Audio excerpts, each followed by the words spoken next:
Na semana passada, surgiu uma acusação grave contra o ex-pastor Felipe Eidrich, que, como você deve lembrar, foi casado com Bianca Toledo.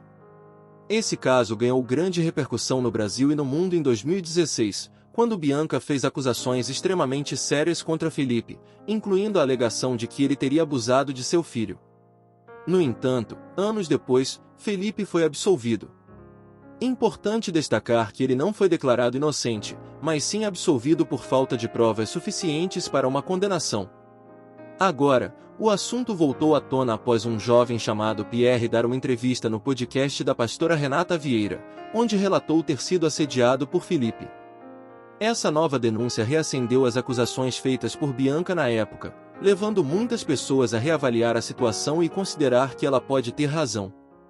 Após a entrevista de Pierre, Bianca Toledo se manifestou publicamente e divulgou um comunicado oficial sobre o caso.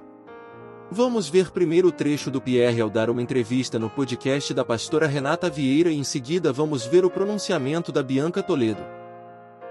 Ele começou a dar em cima de mim. Ele começou a usar da autoridade dele pra me comprar e me conquistar ali de alguma forma. Então ele começou a me pedir nudes, eu mandava. E aí ele pediu pra me ver tomando banho. Eu lembro de fazer videochamada com ele, né, com o telefone posicionado assim no box do meu banheiro, e eu tomando banho. E ele falava, vira de costas, e eu virava de costas. Lá em 2015, eu lutava já contra a homossexualidade, como eu disse. Eu só me entreguei pra essa prática aos 17 anos. Então, dos 8 anos de idade aos 17, eu tava lutando contra isso, tentando entender.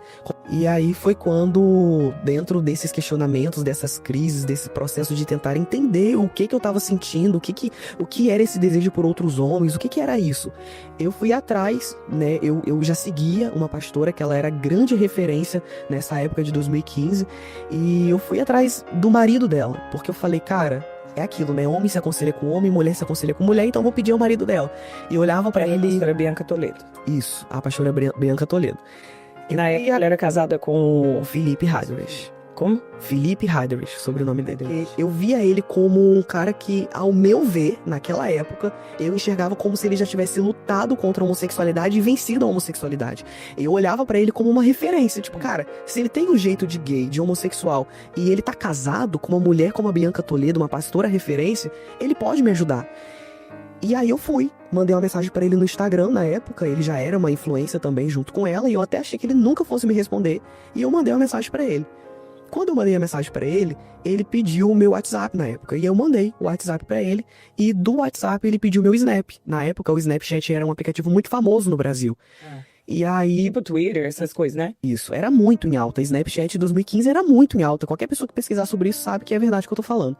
E aí lá no Snapchat, ele começou a dar em cima de mim. Ele começou a usar da autoridade dele pra me comprar e me conquistar ali de alguma forma. Então ele começou a me pedir nudes, eu mandava. E aí ele pediu pra me ver tomando banho. Eu lembro de fazer videochamada com ele, né, com o telefone posicionado assim no box do meu banheiro, e eu tomando banho. E ele falava, vira de costas, e eu virava de costas.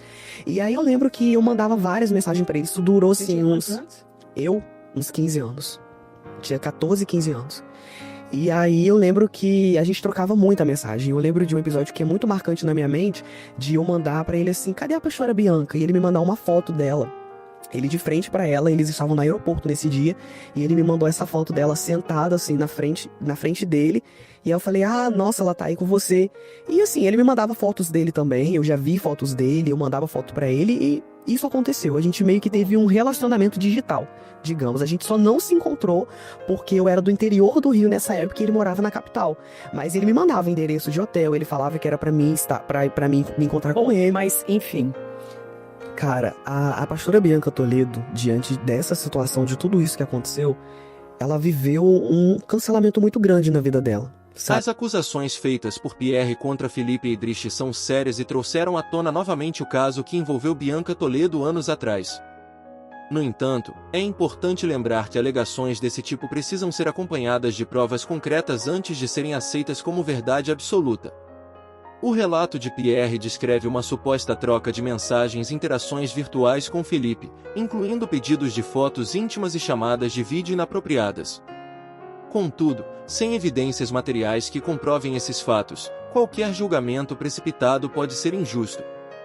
Em casos delicados como esse, é essencial que a justiça e as autoridades competentes investiguem profundamente para que a verdade seja esclarecida. Até lá, devemos ter cautela ao interpretar acusações, sem condenar alguém apenas com base em relatos, por mais impactantes que sejam. Vamos ver agora o pronunciamento da Bianca Toledo. Diante da importância do que eu quero falar, eu acho que era importante fazer isso nos dois perfis, tá? Mais uma vez, eu quero dizer para vocês, com o coração tomado de tristeza, de impacto, ao mesmo tempo de revolta, mas ao mesmo tempo com um senso de responsabilidade muito grande. Eu venho dizer que eu tomei conhecimento do caso do Pierre e eu fiquei muito abalada. Assim que eu soube, foi difícil para mim, porque eu acabei revivendo muita coisa. Eu acabei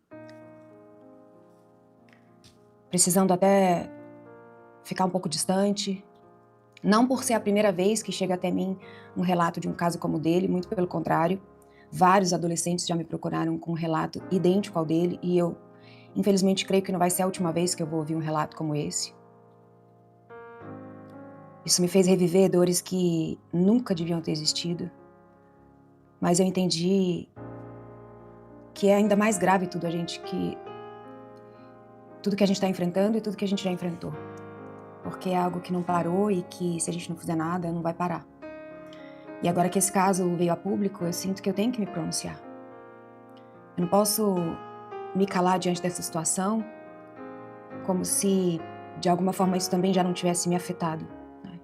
A minha dor não foi só pela minha família, pelo meu filho, mas foi por todos aqueles que, de alguma forma, passaram e passam por situações semelhantes.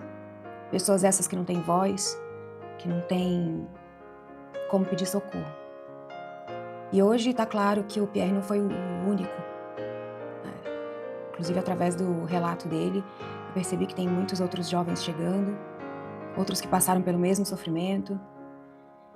E, diante de tudo isso, eu só posso expressar o quanto eu lamento, o quanto isso me faz mal, o quanto esse assunto, por mais que já faça tanto tempo, é um assunto que me afeta. É incalculável o tamanho do prejuízo que eu tive com tudo isso, de todos os tipos, principalmente emocionalmente, como família, como mulher, enfim.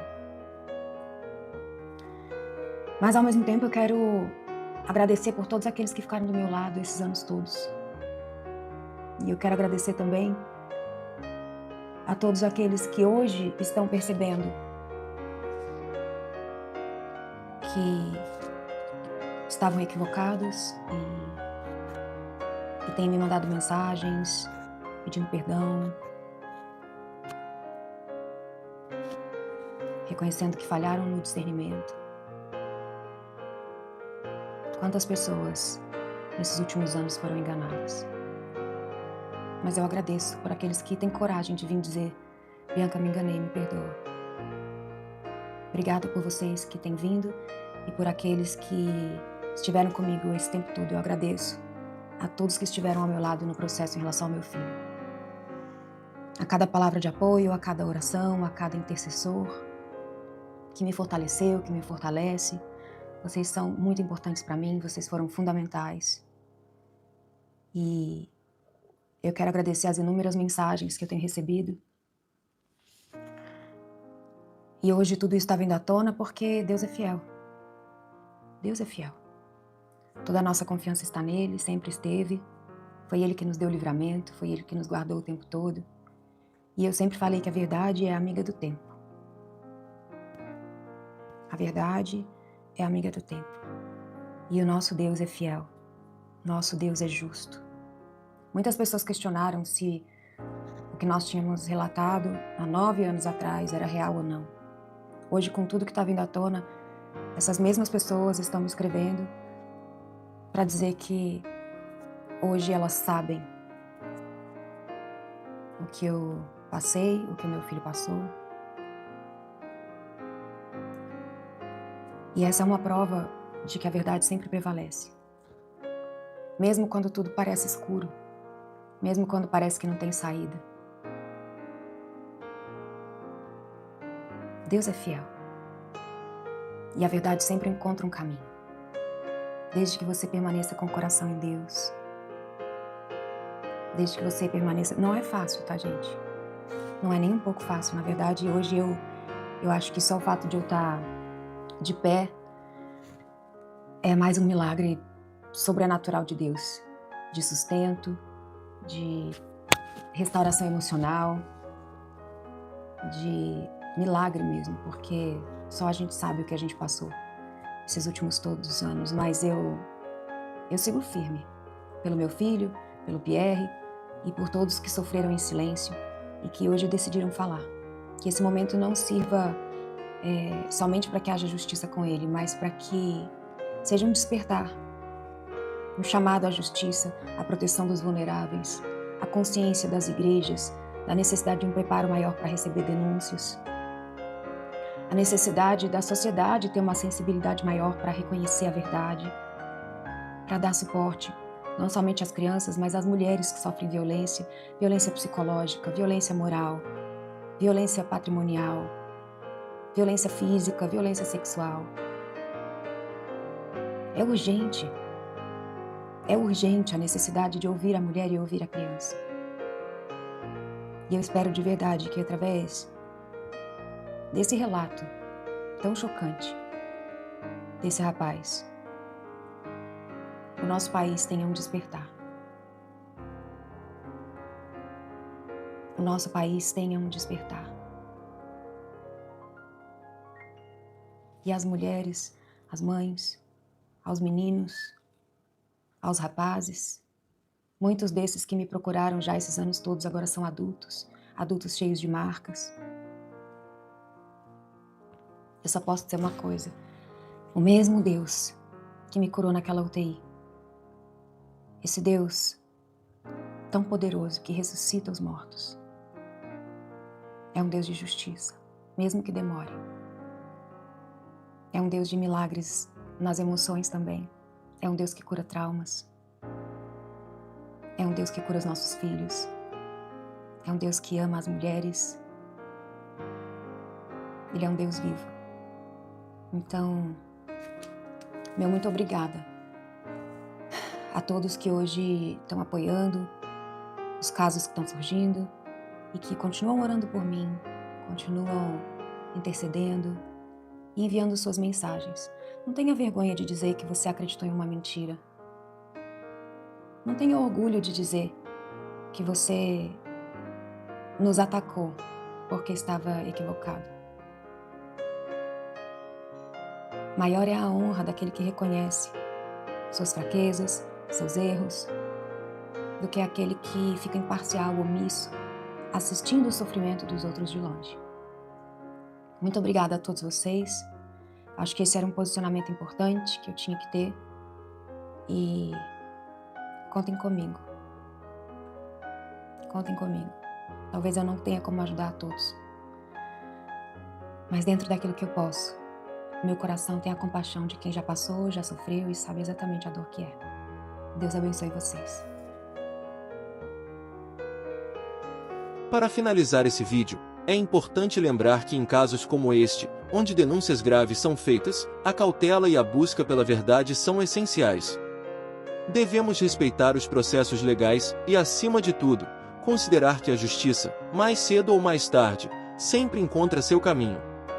A voz das vítimas deve ser ouvida, mas é igualmente crucial garantir que as acusações sejam tratadas de maneira justa, com base em provas concretas e investigações sérias. Que estejamos atentos a essas questões e que, como sociedade, possamos apoiar a verdade e a justiça, sempre com empatia e responsabilidade. Se você chegou até aqui, se inscreva, curta, compartilhe e registre sua opinião nos comentários. Sua participação é muito importante para continuarmos trazendo mensagens e assuntos interessantes como este. Obrigado por assistir, que Deus te abençoe, e nos vemos no próximo vídeo.